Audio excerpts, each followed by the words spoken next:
Operações aqui, mais uma vez. Então estamos aqui agora, nesse momento, acaba de entrar aqui. Eu vou falar para vocês aqui, como que até hoje a gente ainda não havia divulgado aí o LINSC, né? Para as pessoas poderem. Outro dia o pessoal estava perguntando qual é o seu LINSC. Só que assim, a gente terminou de montar, né?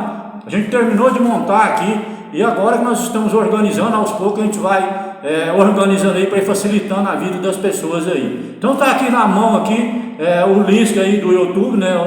Meus amigos aí, nossos irmãos que estavam cobrando, arroba Zé Rodrigues, a palavra. Então não é José, não, é Zé Rodrigues e a palavra. Esse é o LINSC do YouTube. Então você anota aí para você não esquecer, né? Você anota aí o LINSC do YouTube. Vou repetir: arroba Zé Rodrigues e a palavra, né? O Facebook é José Rodrigues. É mais simples ainda, né? É mais simples ainda, é só José Rodrigues. Você vai digitar e vai aparecer lá. No Instagram é pregação da palavra Zé Rodrigues, tudo junto. Então você vai digitar lá tudo junto, né? Vou repetir: pregação da palavra Zé Rodrigues. Então é muito fácil, é muito simples demais, né? Para você poder abrir lá o LINSC e você poder ver lá a pregação. Se não dá para ver agora ao vivo, você pode ver depois. Você pode chegar durante a semana, na hora que você chegar no trabalho, né? Você pode ver lá calmamente essa pregação, esse sermão de hoje, né? Então tá aí, passou aí. Eu vou estar sempre repetindo aqui, né? Sempre, todo dia antes de começar, eu vou estar aqui repetindo para vocês aí, para vocês ir decorando rapidamente. Vocês decoram aí, depois não precisa nem anotar nada, né? Você já abre aí. Então o tema de hoje, nós precisamos adiantar aqui o tema de hoje. Nós temos horário marcado, não podemos perder tempo. O tema de hoje é o povo oprimido e o libertador.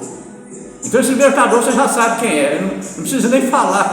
O cristão já sabe quem é Moisés, né? Então é o povo oprimido e o libertador, né? Aquele bebê maravilhoso, né, que nasceu. Eu vou contar um pouco da história de Moisés aqui, porque eu vou ler aqui, a Bíblia. A Bíblia vai contar para vocês aqui um pouco da história de Moisés. Repito, nós temos um tempo marcado, tempo limitado, nós não podemos ficar aqui até amanhã, né? A gente tem que terminar a pregação, o programa. Então veja bem, eu vou ler aqui Êxodo capítulo 2, de 1 a 10. Êxodo capítulo 2, repetindo, de 1 a 10. Está escrito assim, ó: um homem e uma mulher da tribo de Levi casaram. Então você percebe, se casou, vai nascer uma criança, né? Vai nascer um bebê. Olha só, verso 2. A mulher ficou grávida e deu à luz um filho. Ela viu que o menino era muito bonito e então escondeu durante 3 meses. Durante 3 meses. O menino era lindo, o moleque era bonito demais, o bebê. Moisés, olha o verso 3. Como não podia escondê-lo por mais tempo, ela pegou uma cesta de junco, tapou os buracos com betume e pinche e pôs nela o menino e deixou a cesta entre os juncos na beira do rio. Eu estou lendo bem pausadamente aí para vocês irem acompanhando. Para ir acompanhando bem pausado. Olha o verso 4. A irmã do menino ficou de longe para ver o que ia acontecer com o menino. Essa irmã de Moisés era Míriam, tá? Então muitas pessoas aí não conhecem, né? Então era Arão, Moisés e Míriam, os 3 irmãos que foi escolhido para levar aquele povo para a terra prometida, para a Nova Canaã. Repito, 3 irmãos, tá? Moisés, Arão e Míriam. Então essa irmã daqui do menino era a Míriam, tá? Olha o verso 5. A filha do rei do Egito foi até o rio e estava tomando banho, enquanto as suas empregadas passeavam ali pela margem. De repente ela viu uma cesta no meio da moita de juncos e mandou que uma de suas escravas fosse buscá-la. Você vai ficar impressionado com isso aqui. No final da história, eu vou explicar aqui o que foi que aconteceu. Você vai ficar impressionado. Olha o verso 6. A princesa abriu a cesta e viu um bebê chorando. ela ficou com muita pena dele e disse: este é um menino israelita. Olha o verso 7. Então a irmã da criança perguntou à princesa: quer que eu vá chamar uma mulher israelita para amamentar e criar esta criança para a senhora? Você percebeu aqui? Agora, olha o verso 8. Vá, respondeu a princesa. Então a moça foi e trouxe a própria mãe do menino. Você percebeu aqui? Que coisa incrível, rapaz, que coisa impressionante. A Miriam, a irmã de Moisés, foi lá buscar a mãe dele. Buscou a princesa, não sabia. A princesa não sabia de quem era o filho, né? E aí a menina foi lá, buscou a própria mãe de Moisés. Então Moisés fez uma manobra, eu chamo de manobra, para as pessoas poderem entender. Na verdade, as coisas de Deus não é bem simples assim, né? Mas foi feita uma manobra ali, e Moisés voltou para casa. A mãe dele tinha levado ele embora, porque o rei estava matando todas as crianças, menino, homem que nascia. O rei do Egito mandava matar. Ele mandava matar as crianças. Qual era o propósito, o significado disso aí? Vou dar uma paradinha aqui para a gente poder dar uma pinceladinha rápida aí. O propósito era o seguinte: que numa guerra, você presta atenção, numa guerra, quem é que faz guerra? É mulher ou é homem? É o homem que vai para o exército, vai para as forças armadas, né? E se forma em soldado e vai para a guerra. Mulher não vai para a guerra. Então por isso que ele mandava matar os meninos, porque deixava só as meninas viver, só as meninas mulheres viver, porque aí não formava exército, não formava um exército para guerrear contra ele. Você percebeu a maldade do rei? Uma maldade inclusive até inteligente, aparentemente, parece ser inteligente, né? Porque ele mandava matar os homens, mandava matar os homens, que eu repito, o homem que vai para a guerra, mulher não vai. Então as mulheres não afetavam em nada. Por isso que ele deixava as meninas mulheres. E Moisés nasceu nessa época. Então o rei ia mandar matar Moisés, que era a ordem do rei para matar todos os meninos, homem que nascia do sexo masculino, era para matar, deixar só as mulheres, repito, do sexo feminino. E Moisés ia ser morto. Você viu a manobra que foi feita aqui? Aí a mãe do menino, de Moisés, levou ele, colocou numa cesta, jogou lá no rio. A princesa estava lá tomando banho, pegou o menino, não sabia de quem era. Aí Miriam, a mãe dele, ficou lá, a irmã dele, ficou lá longe olhando para ver o que ia acontecer. Quando ela viu a princesa pegar o menino na cesta, ela correu e falou: sabe que é que eu vou buscar uma israelita? Ela não sabia, a princesa não sabia de nada, não sabia que era a irmã do menino. Ela falou: vai buscar. E aí ela foi buscar a própria mãe do menino. Você entendeu a história aí? É isso aí que empolga a gente. É isso aí que faz você ficar impressionado com as escrituras sagradas, com a Bíblia. É isso aí. Olha o verso 9.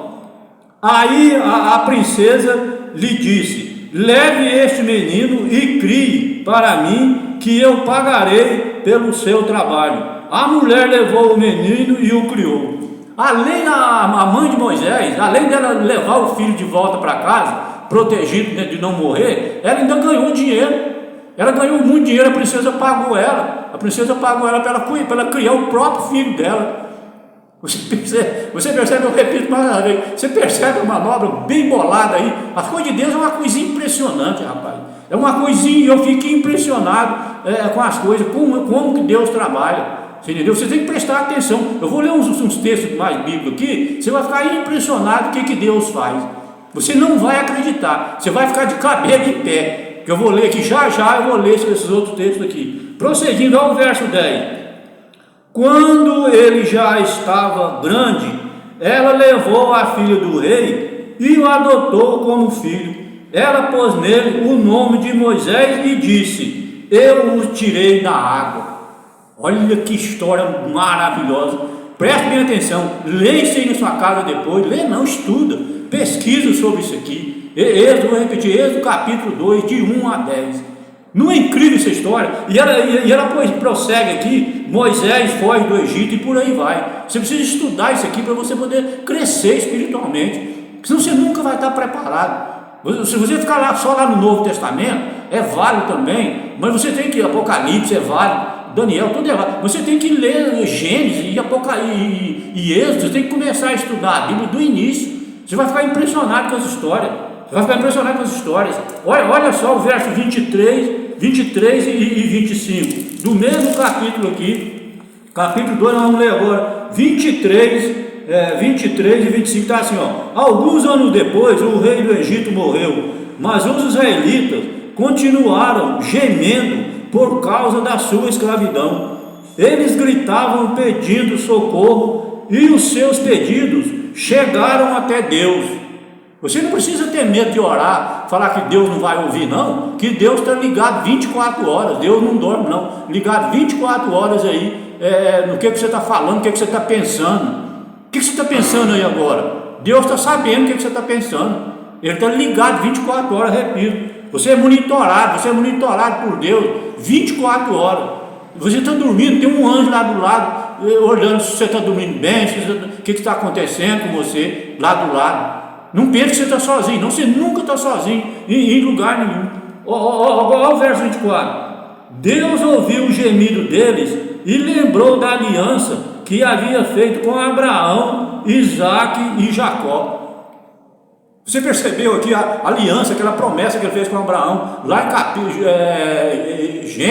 em Gênesis capítulo 12, a história de Abraão começa a ser narrada ali, né, em Gênesis capítulo 2, você pode ler ali até o capítulo 22, olha o verso 25, Deus ouviu a escravidão dos israelitas e ficou preocupado com eles. Você já viu aquele Deus que preocupa com as pessoas? Aquele Deus que desce, o nosso Deus, ele desce para libertar as pessoas. Essa palavra descer, ela é muito significativa. Descer significa uma aproximação, significa que ele é um Deus que aproxima, ele é um Deus que aproxima da pessoa, ele desce, né? Ele desce para cuidar. Eu ouvi o seu gemido e desci para libertá-lo. Se você continuar lendo aqui, vai estar escrito desse jeito que eu estou falando para você. Não é incrível esse nosso Deus? Por isso que eu prego aqui, que é o maior prazer do mundo, sobre um Deus poderoso e misericordioso e amoroso. Além de ele ter poder de fazer tudo que ele quer, ele ainda é poderoso e faz tudo que ele quer. Vocês querem ver o que ele fez aqui? Preste atenção no que Deus fez aqui para libertar o povo. Porque é assim, as pessoas elas acreditam nas tribulações, na maldade, perseguição, mas não acreditam na libertação. Elas não acreditam na libertação. A pessoa pensa que não vai ser liberto, vai morrer de qualquer jeito, não tem Deus para olhar, para cuidar, nem nada. Você percebe? Então, por isso que faz medo, causa medo nas pessoas, isso aí. Porque as tribulações, elas vêm de uma forma ou de outra, elas vêm. E aí as pessoas não têm fé suficiente, não acreditam que existe um Deus libertador. Repito, assim como tem a escravidão, tem a libertação. É o mesmo Deus, o mal, o Satanás escraviza a pessoa, e Deus é mais poderoso do que ele, eu não sei quantas mil vezes, e esse ser mais poderoso vem e liberta as pessoas. Então é muito mais fácil você ser liberto do que ser escravizado, porque quem escraviza você não tem nem um fagulho do poder que o libertador tem. Eu repito, Satanás escraviza e Deus liberta. Não é incrível? Não é incrível esses dois poderes antagônicos? É incrível esses dois poderes aí. É uma luta, é uma guerra, né? É conhecida como o grande conflito entre o bem e o mal. E funciona dessa forma que eu estou falando para você. Não é diferente, não. Não pense que é diferente, não, que não é, não. É desse jeito que eu estou falando aqui. Olha só, eu quero ler mais um texto aqui. Olha só. Pois o mesmo Deus. Olha o que ele está falando. Aqui já é a narrativa. Aqui é a narrativa já. Vamos entrar na narrativa aqui, que eu elaboro a respeito desse assunto. Olha só o que eu elaborei aqui a respeito desse assunto aqui. Pois o mesmo Deus que salvou os hebreus também pode salvá-los. Êxodo 14, 19 e 20. Não mudou, não. O Deus é o mesmo. Apocalipse 21, né, Jesus fala assim: eu sou aquele que era, que é e que há de vir. Nunca mudou, nosso Deus sempre foi Jesus. Desde lá do Jardim do Éden, quando criou o primeiro casal, Adão e Eva, foi Jesus que criou os dois. E toda a vida foi nosso Deus, é Jesus Cristo. Tem outros planetas habitáveis por aí, eu não sei se lá é Jesus também, ou se é Deus Pai, ou se é o Espírito Santo, qual dos três. Mas esse aqui eu garanto para você que o Deus nosso aqui do planeta Terra, toda a vida foi Jesus Cristo. Não existe Deus do Antigo Testamento e Deus do Novo Testamento, não. Sempre foi um só. Por isso que Jesus fala, eu vou repetir, eu sou aquele que era, que é e que há de vir. Eu estou lendo a Bíblia decorada para vocês aqui. Então sempre foi Jesus Cristo. Não é diferente não. O Deus que libertou, que trabalhou toda a vida no povo de Deus, nos israelitas, tudo que aconteceu, hoje ele está reinando aqui e vai reinar até o dia que esse mundo acabar, até o dia da volta de Jesus. É o mesmo Deus, nunca muda. Ele fala, eu sou o Senhor e eu não mudo.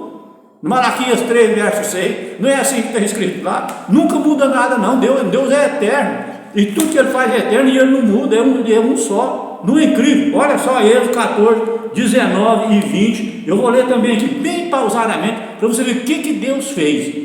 E nós não vamos ler assim rapidamente, não. Vamos ler devagar aqui e vamos analisar o texto. Vamos analisar o texto. Olha o verso 19. Então o anjo de Deus que ia na frente dos israelitas mudou de lugar e passou para trás.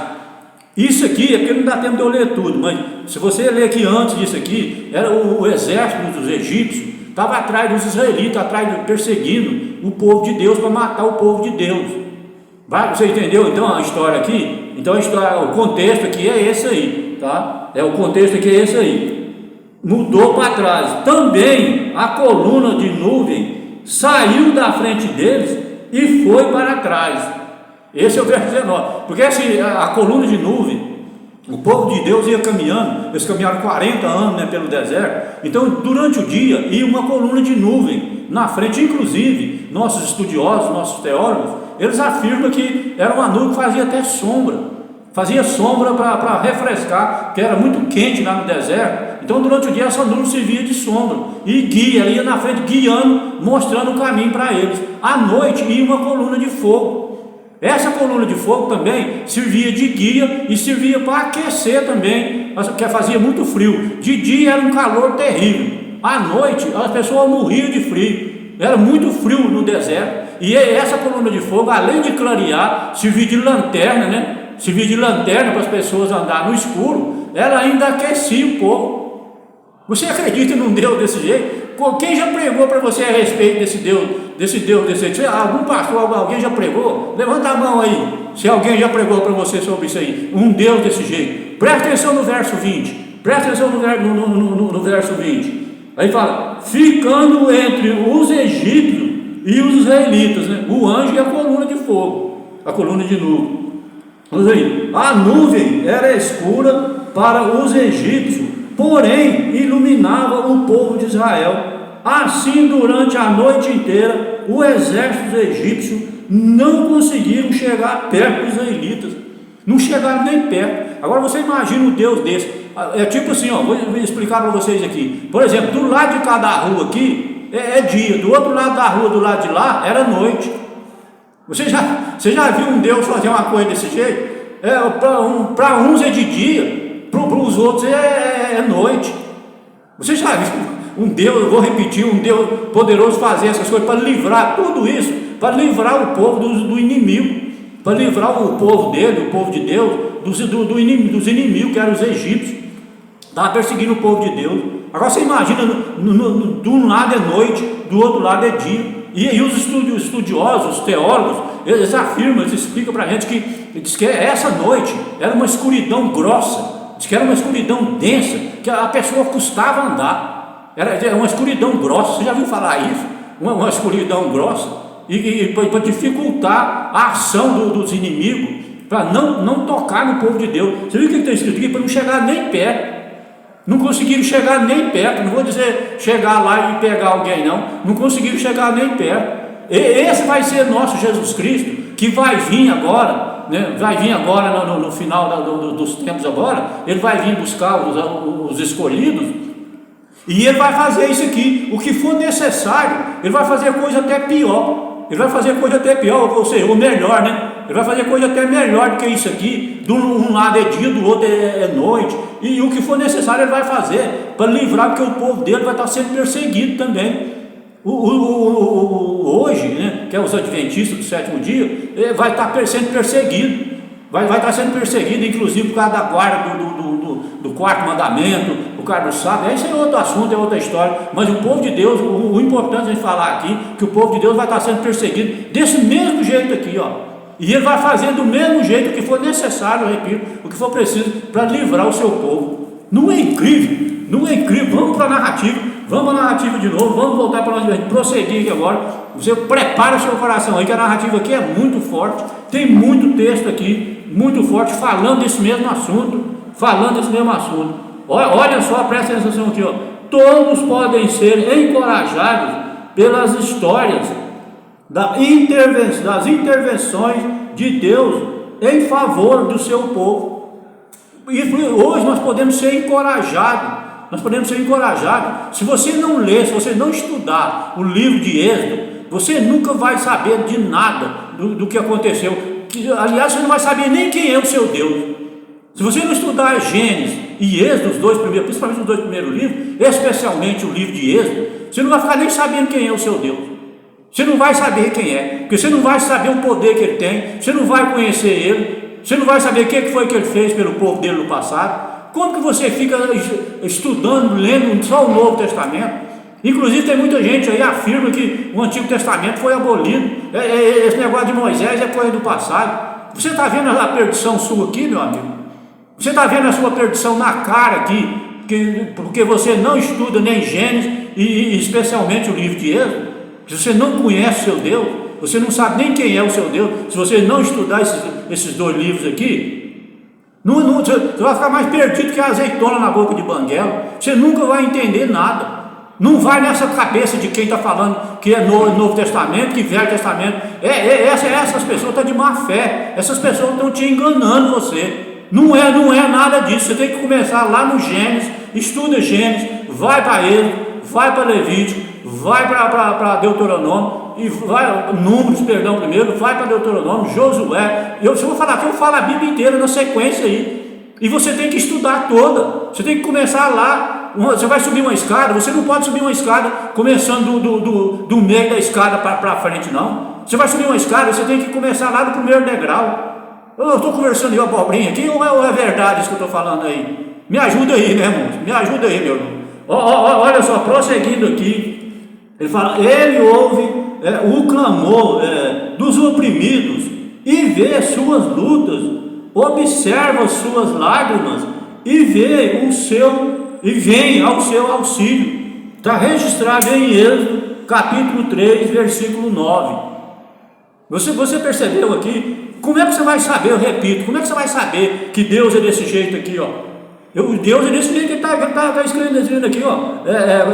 O clamor, as lutas e observa suas lágrimas.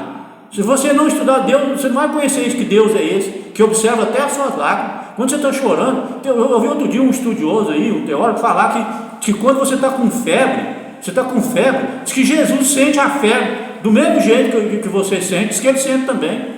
Diz que quando os anjos mal atrapalham o seu organismo, o seu estômago, você começa a passar mal, diz que o estômago de Jesus atrapalha também.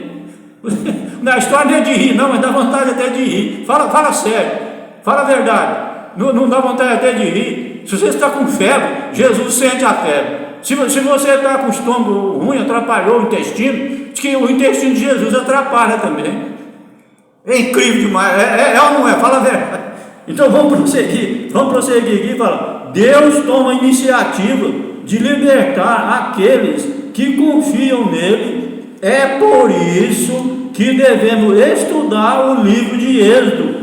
Percebeu aí? Pois ele aponta para o que Jesus fez por nós. É um livro que trata da redenção, da libertação e da salvação. Como é que você vai ficar sem estudar essa parte da Bíblia, meu amigo? Você viu aqui? Eu nem sublinhei aqui, mas olha aqui, ó. Ele trata da redenção, da libertação e da salvação.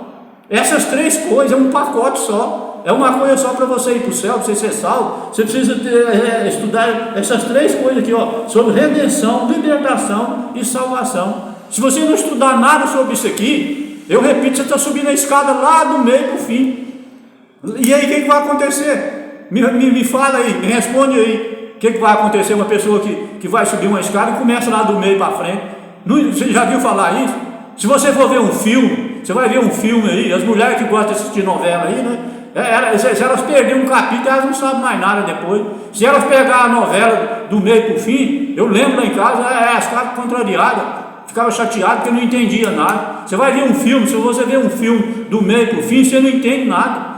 Você percebe? Então a Bíblia é a mesma coisa, você tem que começar a estudar a Bíblia lá no começo. Repito, quem vai pela cabeça dos outros é piolho, não vai pela cabeça dos outros, vai pela Bíblia. Vai pela Bíblia, a Bíblia você tem que ler, estudar ela toda, não é só a metade não. Como é que você vai estudar só a metade? Você vai ler um livro aí didático ou do livro de qualquer, você vai ler só a metade dele? Você tem que ler o livro todo. Por que a Bíblia tem que ser lida só no final? Você percebe? Você percebe o engano, a maldade para destruir as pessoas? Isso é para destruir você. O diabo vai fazer para destruir, você não entender nada. A hora que chegar o dia de você ser salvo, você vai se perder, porque você não vai entender nada. É isso que eles estão fazendo por aí, colocando isso na cabeça das pessoas, para as pessoas se perderem. As pessoas se perderem. E o nosso objetivo aqui é pregar uma mensagem de salvação para você. Eu só prego aqui sobre a salvação. Eu não vim aqui para tomar tempo de ninguém. Eu vim aqui para pregar uma mensagem de salvação para vocês. Se vocês prestarem bem atenção, fazer uma comparação com a pregação daqui, não é que eu sou melhor do que ninguém não, mas é que eu procuro me aprofundar mais. E Deus tem me dado esse poder, me dado essa honra de eu poder aprofundar e transmitir uma coisa mais profunda, uma coisa mais aprofundada para você. Então eu acho que é bem mais viável. Acabei de passar todos os endereços aqui da internet para você poder ver. Vamos prosseguir, tem muita coisa para ler aqui. O livro de Êxodo começa com um lembrete da bênção de Deus. Êxodo capítulo 1, versículo 5, com o Êxodo 12, verso 3, porque foi assim, a bênção foi assim. Quando os israelitas chegaram lá no Egito, só eram 70 pessoas. Da família de Jacó foi para lá, 70 membros. Inclusive tem algumas traduções bíblicas aí fala que é 70 almas, né? Que a alma é uma pessoa, né? Então era só 70. Agora presta atenção, era só 70. Aí ele fala assim: quando saíram do Egito, eles já eram cerca de 600 mil a pé, somente de homens, sem contar as mulheres e as crianças. Você percebeu? 70 pessoas chegou lá. Quando eles saíram de lá, era 600 mil homens, fora as mulheres e as crianças. Será que renderam? Será que multiplicou o povo de Deus? Será que multiplicaram lá no Egito? E isso aqui é uma bênção maior do que essa. Por isso que o livro de Êxodo já começa com essa bênção desse tamanho. Como é que, se você não lê o livro de Êxodo, como é que você vai saber dessas bênçãos maravilhosas que Deus deu para o seu povo, que pode dar para você até hoje? Não é incrível? Aí ele fala assim: quando o Senhor libertou o seu povo da escravidão, ao abrir o mar vermelho e deportar e derrotar, né, o exército mais poderoso da terra, foi revelada a vitória espetacular de Deus sobre as forças do mal. Você viu aqui, derrotou os israelitas, o exército egípcio, né? O exército mais poderoso da terra. Ele derrotou, mostrando o seu poder, a sua mão poderosa. A Bíblia chama de mão poderosa de Deus, que desceu para libertar o seu povo da escravidão do Egito. Não é incrível a história? Fala sério, meu amigo. Olha aí, não importa as intrigas humanas. Deus é soberano e salvará seu povo, mesmo que as circunstâncias pareçam desesperadoras da perspectiva humana. Pensa no desespero aí, pensa aí no desespero que você está passando aí. Você pensa: agora eu vou morrer mesmo, agora eu vou morrer, não tem jeito não, e acabou e pronto, acabou tudo. Pense, Deus vai te livrar. Deus vai livrar você na última hora. Se você persistir, na última hora ele vai te salvar. Aquele que perseverar será salvo. Você já viu? Essa palavra aparece no livro de Apocalipse 7 vezes, nas 7 igrejas do Apocalipse. Ela aparece todas 7 vezes. Aquele que vencer. aquele que vencer, aparece 7 vezes essa frase, lá no livro do Apocalipse, nas 7 igrejas de Apocalipse capítulo de 1, 2 e 3, os 3 primeiros capítulos. Então é aquele que vencer. Em outras traduções está escrito aquele que perseverar. Não é incrível isso? Ele vai livrar, mas isso aí tem uma condição, é se. Você percebe? Tem isso aí, é se você perseverar, se você vencer. Você percebeu a condição aí? Não é de qualquer jeito não, meu amigo. Não é todo mundo e não é de qualquer jeito não. Tem que ser uma coisa muito séria, muito delicada, muito bem tratada. Senão não é das coisas de Deus não. Vamos prosseguir, vamos em frente. Quando a família de Jacó chegou ao Egito, depois de passar fome em Canaã, Gênesis capítulo 46, o faraó foi amigável com os hebreus por causa de José e de tudo o que ele havia feito pelos egípcios. Você tem que estudar essa história de José. Está no livro de Êxodo aqui, né? Lá no final, se eu não me falha a memória, parece que é no 37 em diante. Eu não vou falar porque eu não tenho certeza. Você tem que estudar a história de José. A história de José, para você ver o que aconteceu, como que foi feito. Uma coisa simplesmente impressionante. Vai impressionar você, vai impactar seu coração. Olha aqui, ó. Então Faraó tirou o seu anel, sinete da mão, e pôs no dedo de José. Mandou que o vestisse com roupas de linho fino e lhe pôs no pescoço um colar de ouro. Olha as honras que o servo de Deus, José, o servo de Deus, que a história de José, rapidamente, você sabe que os irmãos dele venderam ele, né? Para os carmelitas, e eles levaram ele cativo lá para o Egito. Mas José, ele pensando que estava fazendo maldade com José, os irmãos dele, e era tudo guiado por Deus. José estava indo na frente para preparar lá, porque depois a família dele ia para lá, uma fome terrível na região. Só no Egito que tinha comida. Só no Egito que tinha comida e bebida, só no Egito. E José foi para lá para preparar o caminho, preparar o terreno lá, para receber o pai dele com todos os familiares, os irmãos dele. Não é incrível? Não é incrível? Por isso que eu falo, não tenho tempo aqui para explicar tudo isso para vocês, né? Mas é impressionante, você tem que ler lá, você vai ficar impressionado. Aqui fala, então ele fala assim, ó, e o fez subir na sua segunda carruagem e clamavam diante dele. Inclinem todos. Está em Gênesis 41. Aqui, ó, está aqui, ó. É Gênesis 41 a 43. Mas acho que ele começa no 39. Acho que é Gênesis 39, tá? Acho que é Gênesis 39, 38 ou 39. Começa a história de José. Aqui nós estamos já no 41, no capítulo 41 de Gênesis. Mas você pode começar lá, você vai ver lá a história, começa por volta aí, 38, capítulo 38 ou 39, se eu me falar a memória. Prosseguindo, ele fala, mesmo que alguma coisa pareça desesperadora, Deus está sempre presente e podemos confiar nele. Não é o que eu falo para você, pense no desespero horrível. Deus está presente com você e vai te libertar. Se você, aqui ele fala aqui, ó, né? Se você confiar nele.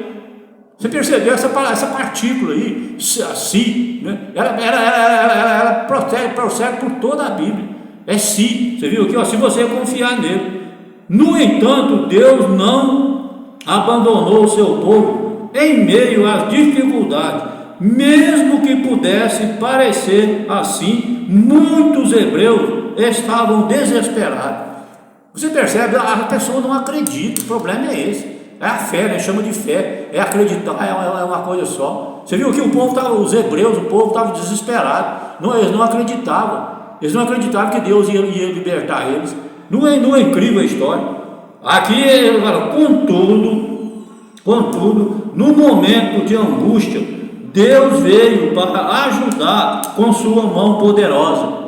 A Bíblia ela fala essa frase aqui, constantemente aparece no livro de Êxodo, né, a mão poderosa, aparece no livro de Números também, Deuteronômio também aparece várias vezes, é a mão poderosa de Deus. Tem gente que fala, eu já vi muita gente falar que a mão de Deus está pesando sobre fulano. que diz que quando Deus está castigando, diz que a mão dele está pesando. Não, a mão de Deus está pesando sobre a pessoa. Não é incrível? As pessoas falam esse ditado, essa expressão por aí.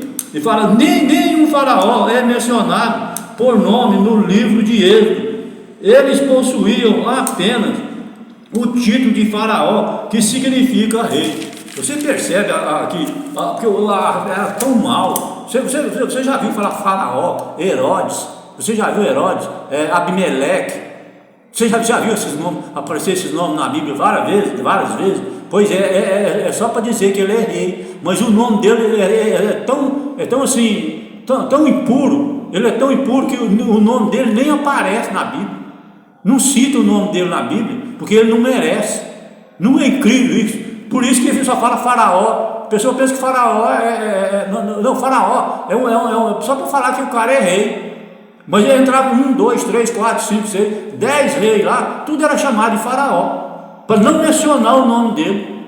Porque vocês vão ver, vocês vão ficar impressionados aqui, ó. Em vez de mencionar o nome do rei, tem 2 parteiras que foi mencionado o nome delas, mas o nome do rei nunca foi mencionado. Abimeleque também foi uma época de paganismo. O paganismo era tão grande que não podia nem mencionar o nome do camarada na Bíblia. Você acredita nessa história? Eu repito, né? Faraó, Abimeleque, Herodes, tudo é nome que significa que o cara era rei, mas menos o nome dele, não aparece em lugar nenhum. Eu vou ler aqui, você vai ficar impressionado aqui, ó. Os egípcios acreditavam que o faraó era um deus na terra. Olha só, Ra, olha o nome do cara, o deus dele lá. Ra era o considerado a mais importante divinidade egípcia, ao próprio Deus Sol. Isso aqui está em Ezequiel, capítulo 8, versículo 16. Eles adoravam o Deus deles, era o Deus Sol. Era o Deus Sol, que era o Deus deles. Você já pensou que paganismo? Como é que Deus vai mencionar o nome de um camarada desse na Bíblia? Não tem como, ué. Em vez de ele adorar Deus, Criador, que criou Adão e Eva, né, que criou tudo lá no Jardim do Éden e cria até hoje, eles colocavam, era o sol no lugar. Você vai ver, se você ler lá Ezequiel 8,16, você vai ficar impressionado. Lá está escrito assim, ó, que aproximadamente 25 homens virados para as costas, para o templo, e adoravam o sol nascente. Eu estou lendo a Bíblia decorada para vocês. Lá em Ezequiel 8,16 está escrito desse jeito. Eles viravam as costas para a igreja, porque templo, você sabe, templo significa igreja. Viravam as costas para a igreja e ia adorar o sol nascente. Um cara desse só pode ser maluco, rapaz. Você já pensou a pessoa fazer um negócio desse, no lugar de adorar a Deus, a Trindade, né, o Pai, o Filho e o Espírito Santo, eles iam adorar o sol. Você percebeu? Então vamos prosseguir aqui, Em contraste com o faraó, sem nome, olha aí, ó, as 2 parteiras têm seus nomes mencionados, Sifrá e Puá, o nome das 2 parteiras. Olha aqui, ó, está em Êxodo, capítulo 1, versículo 15. Elas são altamente estimadas, porque temeram ao Senhor. Eu vou dar uma pinceladinha rápida aqui sobre a história dessas parteiras. Foi assim, o rei determinou, que você lembra que eu falei aqui já, que o rei determinou que matasse as crianças, menino, homem, e deixasse só as mulheres viver. Pois essas parteiras, elas eram parteiras das mulheres egípcias, e o rei deu essa ordem para elas. Ó, quando nascer o menino homem, vocês matam logo e deixa só as meninas mulheres. Deu essa ordem para as parteiras. Só que as parteiras temiam a Deus. Elas eram mulheres de Deus e elas não fizeram isso. Aí o rei foi perguntar, falou, por que vocês não estão fazendo isso? Aí elas falaram, porque as mulheres israelitas não são como as egípcias. Elas até mentiram, contaram uma mentira. Elas dão a luz antes da gente chegar. Olha, ela até mentiu para o rei para poder não matar os meninos, para não ter que matar as crianças, os meninos homens. Não, quando a gente chega lá, elas são sadias demais, e a gente chega lá, elas já deu a luz. Elas já deram a luz e aí não tem como matar mais. As parteiras, eu estou lendo a Bíblia decorada para vocês, você entendeu? As parteiras fizeram isso para não ter que matar as crianças, e Deus abençoou, elas mentiram. Olha para você ver o jeito de Deus, elas mentiram para o rei, e Deus abençoou, foi elas. Não é incrível você ver o que é esse Deus? O que é esse Deus nosso? Como é que é esse Deus nosso? Não é possível que você não vai aprender, né, de eu pregar e falar sobre esse nosso Deus. Não é possível que você não vai aprender. Você viu aqui? Aí ele fala assim: assim Deus abençoou, dando-lhes família numerosa. Essas mulheres, mesmo que tivessem pouco conhecimento teológico, sabiam o que era certo e agiram corretamente. Pois como é que elas iam matar as crianças? Está errado. Então ela falou: não vamos matar ninguém não. Vamos inventar uma história qualquer e vamos sair fora, para a gente não ter que matar essas crianças, senão nós vamos morrer também. Você percebe? As parteiras não eram bobas não. Elas temiam a Deus e Deus deu essa sabedoria para elas. Quando o faraó viu que seu plano havia falhado, ordenou aos egípcios que matassem todos os meninos hebreus recém-nascidos. Você viu o rei aqui? O propósito do decreto de morte era dominar os hebreus, aniquilar os descendentes do sexo masculino e assimilar as mulheres. Não é que eu falei lá no começo, falei lá no início, eu falei, né, sobre isso aqui. A nação egípcia, com isso, seria encerrada a ameaça que o faraó acreditava que os hebreus representavam para a sua nação. Ele pensou: se eu matar os homens, as mulheres é fácil de eu dominar. Mulher é fácil, mulher não vai para o exército, mulher não vai para a guerra, e eles vão ficar sem soldado. Eles vai enfraquecer o exército deles e eles nunca vão poder lutar contra nós. Você percebeu a maldade do rei? Igual eu falei, aparentemente parece que é inteligente, né? Você viu aqui? E fala: essa criança boa, falando de Moisés aqui agora, essa criança boa se tornaria, de acordo com o plano de Deus, o adulto que libertaria os hebreus da escravidão. Moisés nasceu em condições tão difíceis que poderia imaginar o futuro que o aguardava. No entanto, Deus cumpriria suas promessas a Abraão, Isaque e Jacó. Você viu? Deus queria cumprir a promessa dele e cumpriu, né, com Moisés. Aqui está escrito aqui, ó: o Senhor havia feito uma aliança com eles, de que daria aos seus descendentes a terra prometida. Está em Êxodo capítulo 2, versículo 24. Década depois, ele usaria esse bebê, olha, esse bebê que era Moisés, né, para cumprir suas promessas. Ele fala que até então a princesa egípcia adotou Moisés como seu filho, e o nome dado a Moisés tem origem egípcia, significado filho ou filho de ou nascido de. Moisés em hebraico significa tirado ou puxado. Sua vida foi milagrosamente poupada quando foi tirado do rio. Por que significa puxado ou tirado? Você percebeu que a princesa tirou ele da água? Tirou Moisés da água. Por isso que Moisés significa puxado ou tirado. No caso aqui, foi tirado, ele foi tirado da água. Não é maravilhosa a Bíblia? Vai prestar atenção quanto a Bíblia é maravilhosa e explica tudo. E fala: sabemos pouco sobre a infância de Moisés. Por ser milagrosamente salvo e adotado, ele viveu os primeiros 12 anos com sua família hebraica. Vocês viram o que eu falei? A mãe dele, né? Aquela manobra, né? Aquela jogada que foi feita ali, e ele voltou para casa, né? E para os braços da própria mãe, e a mãe ganhando um super salário, né? Para poder criar o próprio filho dela. Você viu aí, quando a princesa foi pegar ele estava com 12 anos de idade. 12 anos de idade, a mãe dele pegou e devolveu. Aí ela tinha criado, né, o filho, né? O filho já estava criado. Ela pegou e levou ele, devolveu ele para. Devolveu não, mandou ele lá para o Egito, né? Para o palácio, né? Para o palácio do rei do Egito, que era filho adotivo, né? Ele era filho adotivo da princesa, da filha do rei. Não é incrível aqui? Ele fala, ó. Sabemos pouco, aqui embaixo ele fala assim, ó, Moisés então recebeu a melhor educação egípcia com o objetivo de apresentá-lo para ser o próximo faraó. É impressionante que, afinal das contas, grande parte dessa educação seria inútil ou até mesmo prejudicial para o que realmente importava: conhecimento de Deus e de sua verdade. Esse era o objetivo de Moisés. Vamos rapidamente aqui, nós já estamos quase encerrando aqui, nós estamos com 50 minutos, já vamos partir para o encerramento. Vamos ler, eu quero ler aqui embaixo aqui.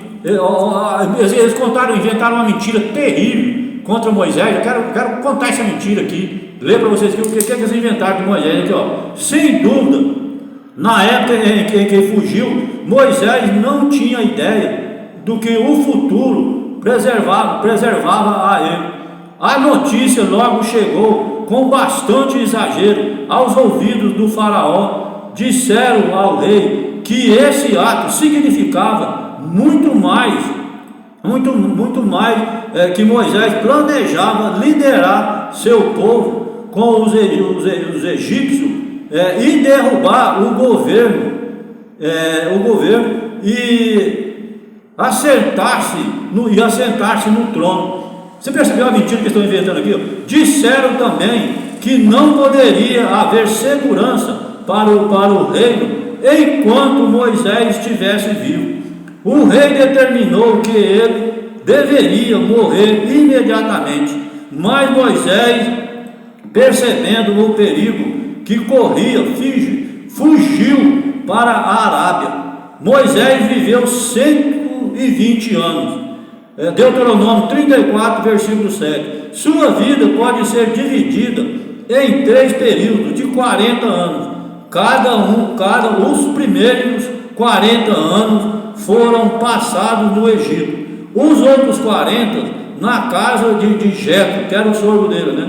Os outros 40 anos ocupam a maior parte dos primeiros 5 livros da Bíblia. Não é incrível isso aqui? 120 anos, foi 40 anos no Egito, né? 40 anos no deserto, cuidando das ovelhas de Jetro, do sogro dele, e 40 anos no deserto, guiando o povo de Israel. E nesse período, está escrito aqui que ele dedicou o maior tempo escrevendo os 5 primeiros livros da Bíblia, porque os 5 primeiros livros da Bíblia foram escritos por Moisés: Gênesis, né? Êxodo, Levítico, Números e Deuteronômio. Esses 5 primeiros livros foram escritos por Moisés, os últimos 40 anos dele.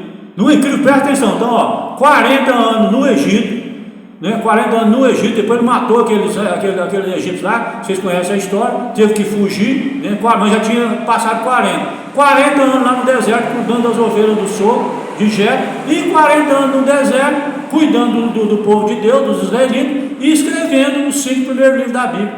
Não é maravilhoso, não é curioso? Vamos encerrar, já estamos com o tempo já esgotado. Prometemos estar aqui amanhã, no mesmo horário, às 18 horas.